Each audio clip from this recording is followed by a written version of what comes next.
Saw 11, une sortie en 2024, des pièges, le retour de John Kramer, ça va être absolument extraordinaire.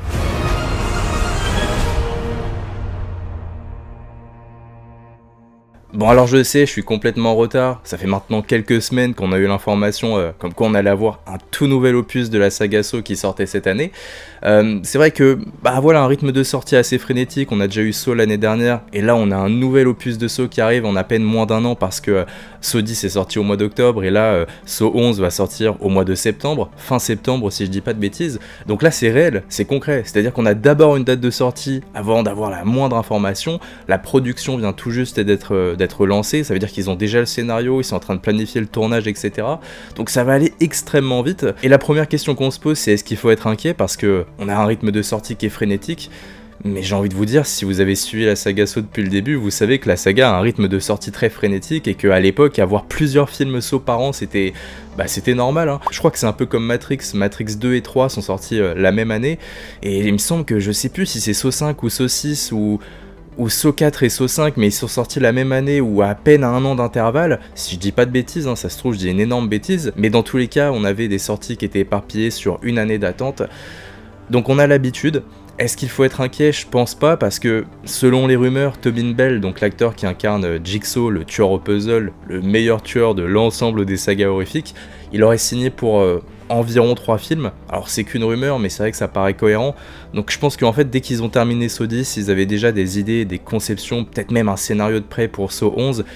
Et si on a un peu de chance pour une fois dans le cinéma d'horreur, ils ont écrit les 3 films à peu près en même temps, ou au moins ils ont essayé d'avoir les idées globales avant de pouvoir mettre en place des séances d'écriture. On espère que c'est ça et qu'ils écrivent pas tout à la suite, ça on ne le saura jamais, et si on le sait un jour, peut-être que ça va nous décevoir. Donc dans tous les cas, je reste assez confiant parce que Saw 10 c'est vraiment un épisode que j'ai beaucoup apprécié. Je m'attendais pas à ce que la saga parte dans des horizons aussi loin. Surtout au bout du 10e film, ça n'a absolument aucun sens, et vu que c'est la même équipe qu'on retrouve, parce que ça a été confirmé, on va retrouver à peu près les mêmes acteurs, les mêmes équipes, le même réalisateur, etc. Je suis assez confiant, vu ce qu'ils ont fait avec Saw 10, je me dis qu'ils peuvent pas non plus partir dans le grotesque ou partir trop loin avec Saw 11. À la limite, Saw 11, ça sera la continuité de Saw 10, dans le pire des cas. Je pense que ça sera genre un Saw 10 2.0, et ça risque pas de me déplaire si c'est ça. Et dans le meilleur des cas, ça va être un film totalement différent, mais qui part pas trop loin et qui respecte l'ADN de la franchise, tout en faisant comme Saw 10, c'est-à-dire en ramenant cette touche assez rafraîchissante, tu vois. Et en vrai, on n'a pas vraiment de raison de s'inquiéter. Encore une fois, je pense qu'on peut être confiant, et je préfère être optimiste vis-à-vis de la saga, parce qu'on a quand même eu beaucoup de purges, et après Spiral, dans tous les cas, ils pourront pas descendre aussi bas. Dans tous les cas, je pense qu'on est assez safe là-dessus. Donc en termes d'histoire, on va retrouver évidemment John Kramer. Le film va se passer directement après les événements de Saw 10. Est-ce qu'on sera encore au Mexique? Ça, on n'en a pas la moindre idée. En fait, la chose la plus intéressante, c'est qu'on sait pas où va partir l'histoire. On sait que le film va partir dans une direction de vengeance, c'est-à-dire qu'on va être dans la continuité de Saw 10 avec un John Kramer qui va sans doute traquer le docteur Cecilia Panderson, si je dis pas de bêtises, enfin la meuf qui était blonde dans le film, qui est toujours en vie. Et donc est-ce qu'on va avoir un film de vengeance et que peut-être que John Kramer va vouloir se venger d'elle et donc va s'écarter un peu de sa morale, ou est-ce que son but sera de trouver un peu tout le groupuscule qui reste, parce que c'est un réseau d'arnaques vis-à-vis de la santé des gens et notamment des personnes atteintes de maladies incurables, ce qui est absolument atroce. Donc est-ce qu'on va avoir ce côté vengeance qui va prendre le pas et qui va remettre en cause la moralité de John Kramer, etc. Ça peut être très intéressant. On a plus de mystère qu'autre chose. Est-ce que le film va oser prendre Hoffman en tant que second allié de John Kramer et donc va délaisser un peu Amanda? Ou est-ce que le film va faire quelque chose qui pourrait nous faire un peu tous mal au cœur au vu de la promesse et la façon dont se clôturait Saw 10, puisque ça nous promettait le retour d'Hoffman. Donc si on n'a pas Hoffman dans cet opus, dans Saw 11, ça serait quand même du foutage de gueule, je trouve. Ça serait juste une scène gratuite pour être gratuite, et ça briserait un peu le côté mystique que possède le 10e opus de la saga. Ça serait un peu ce plaisir bâtard, tiens je te donne un carambar mais je le reprends directement. Si vous mettez Hoffman à la fin de Saw 10 et que vous faites un 11e opus, bah ramenez l'acteur. Et en plus si l'acteur est là, ça veut dire qu'il a envie de reprendre son rôle, donc faites-le par pitié. Ce qui fait que évidemment on attend tous le retour d'Hoffman. Mais est-ce que le film va délaisser Amanda pour autant? Je ne pense pas. Je pense que soit on va voir un film avec John Kramer qui traque la fameuse le docteur, avec une ambiance peut-être au Mexique, ou alors peut-être qu'il va la suivre dans un autre pays, peut-être qu'elle a déménagé, peut-être qu'elle a pris l'avion vers un pays un peu comme les nazis en Amérique du Sud, enfin t'as compris, c'est la pire métaphore, mais elle a peut-être fui le pays, c'est ça que je veux dire. Et donc avec un Hoffman qui va tenter de l'aider, on va voir Hoffman qui l'aide à mettre en place des pièges, etc. Un peu comme ce qu'on a vu, ça a amélioré, Sodis il a amélioré la relation entre Amanda et John Kramer, donc peut-être que Saw 11 ça sera cette fois-ci la relation entre John Kramer et Hoffman. Si c'est ça, c'est incroyable, vous savez que Hoffman c'est mon personnage préféré. Ou alors, j'ai pensé à un truc qui serait pour moi encore mieux et qui donnerait un intérêt à Saw 11. Parce que si on avait juste Hoffman et John Kramer, bah en gros on a remplacé Amanda dans Saw 10, mais cette fois-ci on a mis Hoffman. Pourquoi pas dans Saw 11 avoir le meilleur des deux mondes, c'est-à-dire avoir vraiment un piège qui est mis en place et dont John Kramer était à l'origine vis-à-vis du docteur, et avec une nouvelle scénario, de nouveaux personnages, etc. qui sont testés en même temps, mais cette fois-ci avec John, Amanda et Hoffman. Et pour la première fois dans l'ensemble de la saga, on verrait les trois s'unir, on verrait les trois travailler ensemble, ce qu'on n'a jamais vu. Je sais pas si on se rend compte, mais moi c'est un de mes fantasmes de voir un film comme ça, de voir les trois ensemble, de voir les tensions que ça crée, parce qu'on sait très bien que Amanda et Hoffman se détestent, on sait qu'ils se détestent, ils peuvent pas se saquer, c'est vraiment la quête de celui qui sera le meilleur apprenti de John, celui qui sera le préféré de John, et ça peut être trop cool parce que du coup ça va donner un intérêt au scénario. C'est-à-dire que Saw 10, il fonctionne parce que les pièges sont secondaires. Ça c'est hyper important de le dire, Saw 10 il fonctionne parce que c'est un film qui parle de maladie, c'est un film qui parle du cancer de John. Encore une fois, l'histoire n'est qu'un prétexte pour parler du cancer et de la maladie incurable que possède malheureusement John Kramer et comment ça va le faire de plus en plus vriller, et aussi la manière dont on s'attache à quelqu'un qui n'est pas une bonne personne. C'est un film d'horreur mais pas de l'horreur comme on a l'habitude, c'est un film sur la maladie, ça fait encore plus froid dans le dos. Vraiment, le cancer, moi, c'est ce qui me terrorise le plus vis-à-vis de moi, mais surtout vis-à-vis de mes proches. Saw 11 ne pourra pas repartir sur la maladie, ne pourra pas reparler du cancer de John, parce que sinon, ils ont déjà parlé du cancer dans le film précédent, et donc à quoi bon refaire un film qui parle de la maladie et qui a ce sous-thème adjacent, en fait. Donc pour moi, la seule solution qui pourrait rendre complètement unique Saw 11 et qui pourrait lui donner un véritable intérêt scénaristique encore plus dans la saga et avec cette envie de réinventer la formule, c'est de faire un film qui parle de la relation entre John, Amanda et Hoffman. On voit comment ils s'organisent, on voit comment les relations sont de plus en plus difficiles, on voit que John commence à douter un tout petit peu d'Amanda. Si c'est ça, c'est absolument magique et vraiment je rêve de ça, genre ça serait incroyable qu'on ait ça. Je sais pas s'ils iront aussi loin, si on pourrait vraiment avoir un film avec ces trois-là, si c'est possible, s'ils ont imaginé ça, mais tu vois, on pourrait voir comment ils organisent le jeu, on voit qui dirige qui, c'est-à-dire que Hoffman, en général, c'est l'homme lourd, c'est un peu celui qui fait la merde, et donc il s'occupe de la merde, pendant que Amanda aide John à construire les pièges, par exemple. On pourrait avoir cette dualité, voir aussi les rangs, la hiérarchie qui est inférieure à l'autre, qui domine qui... Si on a ça, ça serait extraordinaire, vraiment. Parce que vu l'importance que possède Amanda et la popularité qu'elle possède, ça m'étonnerait qu'ils s'en débarrassent dans Saw 11. Pour moi, il faut qu'on ait un équilibre entre les trois personnages, et à partir du moment... Je parle beaucoup d'Hoffman dans cette vidéo, mais je suis désolé, mais à partir du moment où on nous promet Hoffman à la fin de Saw 10, bah remettez-le. Et ça serait pour moi absolument extraordinaire. Genre, je veux que Saw 11 parte dans cette direction. Si on a ça, même s'il y a moins le sous-thème de la maladie, même s'il y a moins ce côté beaucoup plus profond dans le scénario avec cette teinte mélancolique, au moins on aura un opus de Saw où on voit les trois travailler ensemble et je serai l'homme le plus heureux du monde. Et d'ailleurs, rien à voir, mais j'ai regardé pas mal de vidéos sur la saga récemment parce que vu que je fais des vidéos, je regarde moins de vidéos, c'est un peu con, mais je préfère prendre mon temps pour faire des vidéos toutes les semaines par exemple, ce qui fait que j'avais pas vraiment regardé les retours YouTube, j'avais vu vos retours sur Saw 10 qui étaient très positifs dans les commentaires, etc. J'avais vu des retours sur Twitter, des messages privés, etc. ou même sur des sites de cinéma, j'avais vu que les retours étaient assez positifs, mais il n'y a pas eu beaucoup de critiques positives vis-à-vis des gros youtubeurs qui font des critiques vis-à-vis de Saw 10, et ce que je comprends totalement et que je respecte, hein. De toute façon la saga, depuis le début c'est un gruyère, donc je trouve que personne n'a de faux arguments, en fait c'est ça qui est cool, tu vois, genre par exemple quand je défends Halloween Ends, je comprends que je m'en prends plein la gueule et que j'ai tort, tu vois, par contre quand je défends Saw 10, j'ai pas l'impression d'avoir tort, mais encore une fois on est tous réceptifs à la chose d'une manière différente.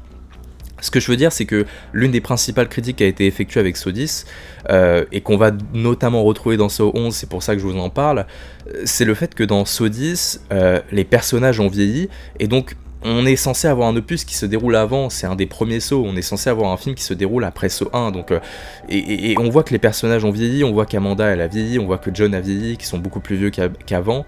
Hoffman aussi, tu vois, genre il a pris un énorme coup de vieux, ça c'est ce qui m'a le plus choqué, et ça se ressent à la caméra, ce qui fait que Saw 11 qui doit se passer avant, encore une fois, tous les autres opus qu'on a déjà vus, et bah du coup on va encore avoir cette sensation que c'est un opus qui se passe après alors qu'il est censé se passer avant, parce que encore une fois les personnages ont vieilli, et l'une des critiques du film c'est que j'ai vu sur YouTube, c'est que c'est pas crédible, et je comprends totalement cette critique, mais pour moi dans Saw 11 faut pas qu'ils fassent du travail de maquillage, faut pas qu'ils essaient de les rajeunir, ça sert à rien.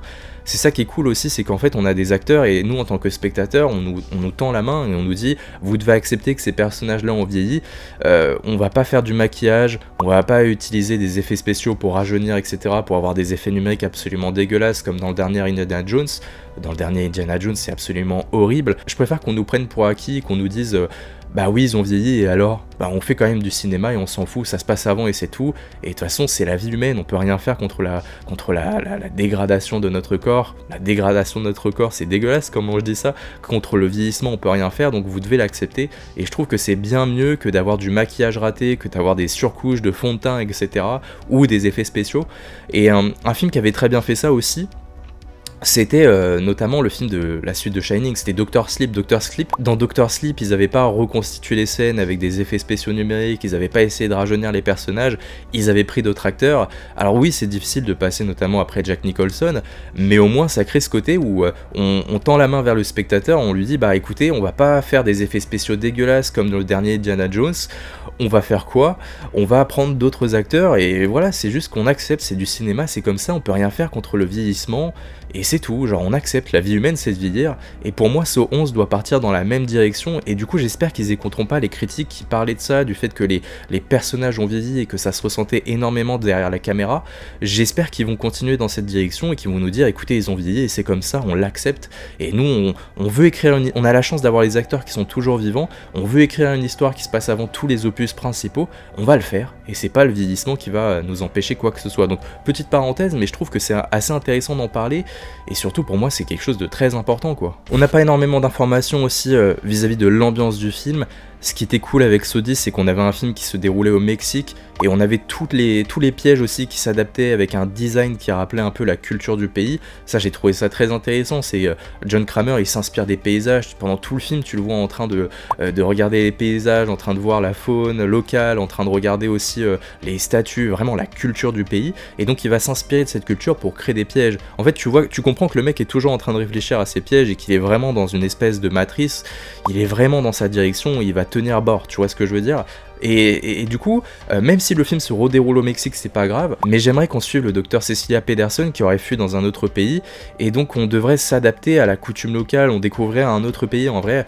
Tu vois, genre on a fait le Mexique, on peut aller en Argentine, on peut essayer de garder ces pays un peu latins, ou alors elle aurait fui en Europe, et donc on aurait un Saw 11 qui se déroule dans un pays européen par exemple. Moi je trouve ça toujours intéressant d'avoir des suites qui marquent une nouvelle ambiance, parce que même si on a un film similaire, même si Saw 11 c'est Saw 10 2.0, on est dans la continuité, il n'y a pas beaucoup d'évolution, bah au moins d'avoir un changement d'ambiance, d'avoir un nouveau pays, d'avoir de nouvelles coutumes, d'avoir de nouveaux environnements, de nouvelles traditions, etc. Ça apporte vraiment un plus et ça permet de renouveler l'ambiance, et du coup même si le film se ressemble, comme l'ambiance elle est tellement différente, t'as pas l'impression de regarder la même chose. Donc oui, si c'est au Mexique ça ne me dérange pas et ça paraît le plus probable, mais ça serait cool qu'il y ait une nouvelle direction, une nouvelle ambiance, et tu vois qu'il y ait vraiment quelque chose d'autre en fait qui se passe. Ça j'aimerais vraiment beaucoup, avec un nouveau pays, une nouvelle culture encore une fois, ça serait vraiment intéressant en fait. Et puis ça ferait un côté un peu voyage, parce que John Kramer est à la fin de sa vie, et du coup quand tu sais que tu vas mourir en général t'aimes bien faire des choses un peu folles, et donc t'aimes bien faire un tour du monde par exemple, et du coup ça serait un peu le dernier tour du monde avant que ils reviennent pour les épisodes qu'on connaît déjà, et donc pour la suite de l'histoire, c'est-à-dire Saw 2 et Saw 3 où il va mourir à la fin de Saw 3. Tu vois, il y aurait ce côté un peu voyage, dernier voyage ultime de John Kramer parce qu'il sait qu'il va mourir, et du coup ça ferait quelque chose de cohérent, ça serait encore plus... Tu vois, il y aurait vraiment un message qui est marqué avec ces nouveaux films sur le cancer et la maladie de John et le fait qu'on s'attache à lui, tu vois. Ça serait pour moi très intelligent de faire ça, et ça serait très cohérent au niveau du scénario, donc c'est encore plus bénef. Mais malgré que je sois optimiste, j'ai quelques petites inquiétudes vis-à-vis de ce 11e opus. Vous permettez, je prends une canette de coca parce que on est sur une vidéo un peu plus posée que d'habitude, vous l'avez compris. En fait, Sodis, c'est vraiment un film que je trouve très bon et qui fonctionnait en one shot. C'est-à-dire qu'on a un film qui parlait du cancer de John, et pour moi, Sodis, la façon dont je l'ai perçu, c'était vraiment nos adieux avec le personnage de John Kramer. C'est-à-dire que quand le film est sorti, pour moi, il y aurait juste eu Sodis, c'était le dernier film avec John Kramer, avec l'acteur Tobin Bell, et ensuite on passe à autre chose et on abandonne. Tu vois, même la scène de fin où vous voyez Hoffman, pour moi, c'était un peu un clin d'œil, en mode, on va faire Saw 11, mais ça sera avec Hoffman, ça sera dans le présent au lieu d'être dans le passé. Vous voyez ce que je veux dire? Et du coup là, j'ai juste peur qu'avec Saw 11, même si le film est un tout petit peu bon, même si le film est raté, même si le film est très bien, j'ai juste peur que ça gâche le message qu'on voyait dans Saw 10. C'est-à-dire que, encore une fois, le message de Saw 10, c'était le cancer, c'était la maladie, c'était nos adieux avec John qui... l'acteur est en train vraiment de vieillir dans la vraie vie malheureusement, et donc évidemment il va pas pouvoir jouer le rôle de John Kramer toute sa vie. Il y a un moment donné où malheureusement on va se réveiller un matin et il ne sera plus de ce monde et je vais être le premier à pleurer, tu vois, je suis en train de vivre ce que mes parents ont vécu, c'est que je suis en train de voir mes idoles mourir, tu vois, ce qui se passe avec Bruce Willis, mais vous pouvez pas savoir à quel point ça me brise le cœur. J'ai pas envie de me réveiller un matin en voyant Bruce Willis mort, j'ai pas envie de me réveiller un matin en voyant Stallone mort, en voyant Schwarzenegger et j'en passe et des meilleurs, tu vois. Là on parle vraiment de mes acteurs favoris, et Tobin Bell dans l'horreur c'est mon acteur favori, il dégage vraiment quelque chose, tu vois, pour moi c'est sans doute l'un des acteurs les plus talentueux qu'on a dans le monde de l'horreur, avec un véritable charisme, un peu comme l'acteur qui incarne Hannibal, tu vois, c'est des acteurs, ils ont pas besoin de masque, ils font peur naturellement. Par exemple, tu me mets à côté de Robert Englund dans la vraie vie, donc l'acteur qui incarnait Freddy, j'ai pas peur de lui, c'est Robert Englund, tu vois, même s'il a fait Freddy, en fait Freddy je le trouve drôle. Par contre, tu me mets à côté de Tobin Bell dans la vraie vie pour signer un autographe et tout, je pense que j'aurai une minute où je me dis putain je suis à côté de Jigsaw, je suis à côté de John Kramer, et il aura beau me sourire, j'arrive pas à le dissocier de son rôle en fait, c'est ça qui est vraiment très fort, et c'est là où on voit le talent d'un acteur, c'est vraiment là, le mec s'est accaparé le rôle, il le joue terriblement bien, et dans Saw 10, il arrive à avoir une sensibilité que je ne pensais pas qu'il pouvait avoir tellement qu'il était psychopathe dans les autres films. Saw 10, c'est un film sensible, c'est un film d'adieu pour moi. C'est vraiment nos adieux avec... En tout cas, c'est comme ça que je l'ai perçu, c'était les adieux avec le personnage et avec l'acteur Tobin Bell en mode c'est mon dernier film, j'arrête après. Sauf que là, il va revenir dans Saw 11, et donc c'est ce qui fait que le message de Saw 10, adieu, cette teinte mélancolique, elle est un peu moins mélancolique, et ça baisse un peu ma vision sur le 10 en fait. Dans tous les cas, ça va baisser ma vision parce que du coup, c'est pas le dernier film, c'est pas nos adieux avec le personnage, et pourtant c'est ce qu'on nous affirmait un peu dans Saw 11, tu vois, c'est le langage de la réalisation, c'est la façon dont on parle et dont on écrit le personnage. Donc c'est pas grave, mais c'est vrai que ça m'inquiète un peu parce que j'ai pas envie que Saw 11 détruise le prestige de Saw 10 ou ma vision extrêmement positive que j'avais du film. Oh putain, elle est bonne. On dirait que je parle d'une bière, genre ah ouais, elle est bonne. Tu sais, c'est comme au restaurant là, quand ils te font tester le vin et tu fais semblant. Ah oui, oui, très bon, ouais. J'ai pas le palais, j'ai pas de palais, j'ai un palais de bulldog, je vais au McDo tous les jours. Donc du coup, je suis un peu triste que Saw 10 soit pas nos adieux avec le personnage, mais en même temps, c'est un paradoxe parce que bah j'en redemande. Oui, évidemment, Saw 10 aurait été la fin parfaite pour le personnage de mon côté, mais en même temps, j'ai envie de voir un nouveau film avec John Kramer, j'ai envie de revoir Amanda, j'ai envie de revoir Hoffman. J'arriverai jamais à me détacher de ces personnages et je comprends totalement, tu vois, c'est comme Halloween, à l'époque, tout le monde voulait le retour d'Halloween, avec Halloween 5, avec Halloween 6, tu sortais de la salle, tu savais que c'était moins bien, mais t'avais envie d'un retour. Sauf que là, Saw 10 a réussi à être un bon film, majoritairement, c'est l'un des films les plus appréciés de l'année dernière en termes de films d'horreur, j'ai l'impression. Donc là, j'ai pas envie qu'on gâche ce prestige-là, et au pire, restons positifs. Même si Saw 11, Saw 12, Saw 13, il y a encore John Kramer et que c'est nul, au moins Saw 10, ça sera un peu notre fin à tous, et on se dira, bon, c'était pas si mal quand même, tu vois, c'était pas si mal. Je suis en train de réfléchir à savoir si j'ai d'autres inquiétudes. Pas vraiment, encore une fois, j'ai un peu dit tout ce que je voulais vis-à-vis de ça, j'espère du fond du cœur qu'on va avoir Hoffman, Amanda et John Kramer travailler ensemble, qu'on va un peu plus travailler l'héritage de Jigsaw. C'est peut-être ce qui manquait un peu à Saw 10, c'est le côté... la moralité de Kramer, elle était mise en avant, mais là qu'on rentre encore plus dans la moralité, qu'on parle encore plus de Jigsaw en tant que personnage, qu'on voit plus les marionnettes, qu'on ait vraiment cette ambiance horrifique qu'on avait avant. Peut-être que l'ambiance enquête serait aussi très intéressante, tu vois, on pourrait suivre en parallèle un inspecteur qui essaie de trouver la vérité, par exemple en Amérique sur les meurtres de Jigsaw, on pourrait avoir une enquête parallèle et on comprend que ça fasse le lien avec les précédents opus, ça pourrait être très intéressant. Il me manque peut-être un tout petit peu cette ambiance horrifique, même si encore une fois Saw 10 c'est un film d'horreur, il n'y a pas de souci, hein, je le dis, c'est les épreuves et tout, c'était très jouissif, ça faisait très... c'était vraiment travaillé je trouve. Il me manque peut-être cette ambiance qu'avait un peu le premier film, cette ambiance à la Seven, ce côté enquête glauque, thriller, etc.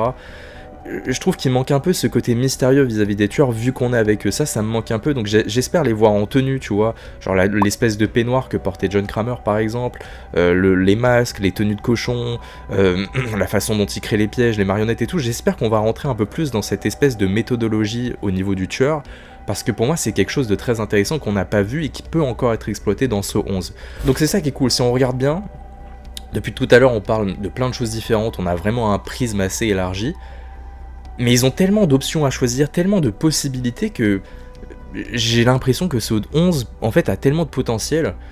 Et en fait je m'en rends compte maintenant, c'est-à-dire que pour moi Saw 10 c'était vraiment l'aboutissement, on pouvait pas faire mieux dans le sens où c'est le 10e film d'une licence et pourtant ça raconte toujours quelque chose et ça raconte quelque chose d'autre avec le cancer. Et en fait avec Saw 11 je suis en train de me rendre compte qu'ils ont encore plein de possibilités, qu'ils peuvent faire tellement de choses. J'espère juste qu'ils vont prendre cette direction-là et qu'ils vont pas faire quelque chose de la flemme. Surtout que Saw 10 a marché, a fonctionné, donc ça serait con de pas en profiter et d'avoir un véritable intérêt. Saw 10 a redonné l'amour et l'espoir au niveau des fans, vu que ça s'est pas mal cassé la gueule avec Jigsaw et Spiral. C'est pas le moment que la franchise se réeffondre. Là au contraire c'est le moment de relever la franchise et de dire hey, Saw c'est quand même une franchise importante de l'horreur, on est là, respectez-nous et on va vous le prouver. Tu vois, j'aime bien cette détermination, j'aime bien ce côté un peu pet sec, tu vois, qui rentre dedans et qui dit hey, vous avez kiffé Scream, vous avez kiffé Halloween, etc. Mais hey, Saw c'est une licence importante, elle est aussi importante que Freddy, que Jason, etc. Et on va vous le prouver. Tu vois, j'adore cette mentalité là et j'espère qu'ils auront cette dalle, cette envie, tu vois. C'est trop important, tu vois, tu peux pas faire des films d'horreur si t'as pas la dalle, l'envie. Si c'est juste le business, c'est forcément nul, mais s'il y a une dalle, une envie, cette volonté je vais dire ça de façon assez vulgaire, mais cette volonté de prendre en main la concurrence, tu vois, en fait de péter le cul à la concurrence, même dans la vie de tous les jours d'ailleurs, faut avoir cette mentalité-là, il n'y a pas qu'au cinéma, vous avez compris. Et la dernière chose que j'ai notée, c'est au niveau de savoir si ça allait être une trilogie ou pas, parce que les rumeurs parlent de ça, parlent du fait qu'en fait depuis le début, Saw 10, la remise en place, c'est que l'acteur Tobin Bell qui incarne donc Jigsaw a signé pour plusieurs opus. Donc pour une trilogie, alors encore une fois on est sûr de rien, on ne connaît pas les contrats et on ne les saura jamais, c'est des choses qui sont confidentielles, mais j'espère qu'on saura au moins lors des interviews, quand on va voir le réalisateur, etc., j'espère qu'on saura au moins s'ils ont planifié ça depuis le début, en termes de scénario, ou s'ils écrivent ça à la va-vite, un peu comme les Scream, parce que vous savez, Scream, c'est, ils écrivent un scénario, ils terminent le film, et ils réécrivent un autre scénario depuis le début, c'est-à-dire que vraiment, il n'y a pas de lien ou de cohérence, c'est-à-dire que c'est pas comme Harry Potter, tu vois, Harry Potter, elle avait une vision globale un peu du scénario, elle avait pas tout écrit, mais elle savait où ça allait aller, tu vois, elle avait un scénario global, c'était un brouillon, et après, de ce brouillon, elle écrivait chaque opus, enfin, chaque tome. Là, j'espère que c'est à peu près pareil avec Saw, parce que si c'est ça, ça serait extraordinaire, tu vois. C'est juste ça qui m'inquiète, parce que s'ils ont juste signé une trilogie pour signer une trilogie, ça n'a pas grand intérêt. Mais par contre, s'ils ont signé une trilogie qui leur apporte de l'argent, c'est tant mieux, mais qu'en plus, ils aient écrit un scénario un peu global au brouillon depuis le début, ça serait absolument incroyable. J'espère vraiment que pour la promotion de Saw 11, ils vont nous parler du scénario et de la façon dont ils ont réfléchi le projet après la suite de Saw. Pour moi, ça va être quelque chose d'intéressant. Et surtout, j'espère qu'on va savoir si Tobin Bell est bien présent pour 3 films ou plus, ou si au contraire il a signé pour ou s'il signe du jour au lendemain en fin de compte. En fait j'ai hâte de savoir leur contrat, etc. Je sais que c'est un peu bizarre, mais je sais pas, ça me rassurait de savoir tout ça, et je trouve ça curieux aussi. C'est important, je trouve, de voir qu'ils font pas Saw 11 parce que Saw 10 a cartonné, a rapporté de l'argent, tu vois. J'espère vraiment qu'ils se font ça parce qu'il y a une ambition artistique et une réelle envie de construire un projet solide. Je suis juste en train de regarder la sortie de la bande-annonce de Saw 10. Saw 10 est sorti il y a 5 mois, donc c'était en juillet, donc la bande-annonce de Saw 10 est sortie en juillet, donc assez tardivement, et le film sortait en octobre, donc on a eu la première bande-annonce de Saw 10 2 mois avant la sortie, en sachant que Saw 10 sortait sur les plateformes de streaming. Donc est-ce qu'ils vont suivre le même modèle, le même schéma? Vu que ça a fonctionné, je pense que oui. On aura sûrement des photos qui vont fuiter un peu comme avant avec... il y a Saw 10, je me souviens qu'il y avait des photos de tournage qui avaient fuité, etc. C'était super intéressant. Donc je pense qu'on peut avoir un schéma assez similaire. Si le film sort en fin septembre, je pense qu'on peut avoir un trailer du coup durant l'été, c'est-à-dire mois de juillet, août par exemple. Peut-être pas août du coup parce que le film sortira un mois, donc... Ouais, on va dire que ça va être juin-juillet à peu près la première bande-annonce si elle respecte le même modèle, pardon. Et je pense que le film va sortir sur les plateformes de streaming, hein. En tout cas en Amérique, hein, parce que le film était sorti en simultané en streaming et en salle. À voir s'ils se disent que ça vaut le coup de le laisser juste en salle, parce que le premier a cartonné, donc enfin le 10e opus a cartonné, donc peut-être que ça vaut pas la peine de le mettre en sortie streaming assez rapidement. Mais je pense qu'on va voir, vu qu'on a la même équipe et que le marketing a très bien fonctionné auparavant et que le film a cartonné en salle, je pense qu'on peut s'attendre à ça, ouais, une bande-annonce juin-juillet, première photo de tournage en avril, et puis ce genre de schéma. Je pense qu'on va voir quelque chose d'assez similaire. Le tournage n'a pas commencé, si je dis pas de bêtises, dites-le moi en commentaire, mais je crois que c'est juste la production qui a démarré, donc avec les dates de tournage qui vont arriver. J'ai vu aussi beaucoup de personnes s'inquiéter par rapport à ça, d'avoir un tournage là en début d'année et qu'en fin de compte le film sorte en septembre, et il y en a plein qui parlaient du fait que le film allait être repoussé. Honnêtement, faut pas s'inquiéter, hein. Vous savez, là on parle de films d'horreur qui n'ont pas d'effets spéciaux, hein. Il y a juste de l'étalonnage des couleurs et le montage de la musique et c'est tout, et puis le doublage qui prend du temps pour tous les pays. Ça met environ un mois le doublage je pense à peu près, et encore je suis très large et une grosse fourchette. Mais il n'y a pas d'effets spéciaux, il n'y a pas besoin d'envoyer ça à des CGI, etc. Peut-être pour le sang, s'ils veulent faire des effets un peu de jaillissement, et encore, on est sur des films en effet pratiques, hein. On est sur des films avec des plateaux de tournage, avec de la construction, de la manufacture, du faux sang qui est caché sous la poche et qui pète au bon moment. Donc il n'y a pas besoin de s'inquiéter, hein. Une fois que le tournage est fini, on envoie ça au montage, on fait la musique, etc. Ça prend 1 ou 2 mois, et puis on a une sortie assez frénétique. Là on est vraiment sur des films McDo, hein. C'est des films qui s'enchaînent, et c'est vraiment une industrie pure. Les mecs travaillent sur ça pendant 7 mois, et c'est tout, tu vois ce que je veux dire. Mais je comprends des inquiétudes comme ça, mais... Je comprendrais une inquiétude comme ça si c'était un film comme Dune partie 2, si c'était un film comme le prochain Mad Max, tu vois, avec des effets visuels, avec un étalonnage qui demande du temps et des PC avec 40 cartes graphiques, tu vois ce que je veux dire. Non, faut pas s'inquiéter, je pense que vraiment Saw c'est pas un film qui demande beaucoup de temps de montage, etc. Ça va être assez frénétique, et c'est pas des films qui nécessitent 40 mois de montage, etc. C'est des films assez simples. C'est des films qui parlent d'autre chose, c'est presque un film pour auteur Saw 10, t'as pas besoin d'en faire trop. Une fois que t'as placé et réfléchi tes plans, c'est assez facile, j'en suis convaincu. Donc voilà à peu près toutes mes pensées, je suis désolé, je suis parti un peu dans tous les sens, j'ai mélangé mes envies, mes attentes et en même temps les véritables informations concrètes, mais j'espère que ce genre de vidéo un peu plus posée vous plaît, que vous passez des bons moments devant, vous avez même pas besoin de regarder, tu vois, c'est vraiment le genre de vidéo où tu peux te poser le dimanche, tu prends ton café, t'as même pas besoin de me regarder, t'as même pas de regarder ma sale gueule, hein. Tu peux juste me mettre dans tes écouteurs et je parle, c'est comme un podcast en fait, et c'est ça que je trouve cool, il y a un côté plus spontané, et du coup j'espère sincèrement que ça vous plaît. N'hésitez pas à me dire en commentaire vos attentes, si vous êtes craintif vis-à-vis de ce futur opus, si vous êtes excité, si c'est l'une de vos plus grosses attentes, ou si au contraire vous en avez un peu rien à foutre, et c'est totalement normal. Et n'hésitez pas à me dire surtout si vous avez passé un bon moment, et si ce format vous plaît, etc. Donc voilà, bah c'était Meromain, je vous invite à vous abonner, liker, partager, à faire la propagande de cette vidéo, et voilà, ça serait vraiment trop sympa de faire ça. Vive la culture de l'horreur, vive des films d'horreur, j'espère que vous passez de bons moments chez vous, que vous profitez, que vous prenez du temps pour vous faire kiffer et découvrir de nouvelles œuvres, et de faire des choses qui vous plaisent. Et donc voilà, moi je vous fais de gros bisous, notamment sur la fesse droite, et je laisse l'arrêt des fesses pour la personne qui partage ou partagera votre vie à l'avenir, c'est tout ce que je vous souhaite, d'être heureux. C'était Meromain, à la prochaine. Mouah, ciao bene les amis.